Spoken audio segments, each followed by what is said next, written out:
Hey guys, welcome back to our new video. So on this video we are gonna look how we can add your preferred laundry services details on your profile in Justdial app. For that, just open the Justdial app.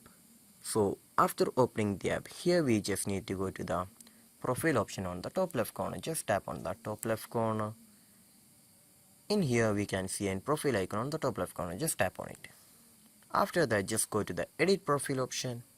And then we need to go to the favorite option. Just tap on the favorite option. In here we can just see the laundry service option. Just tap on it.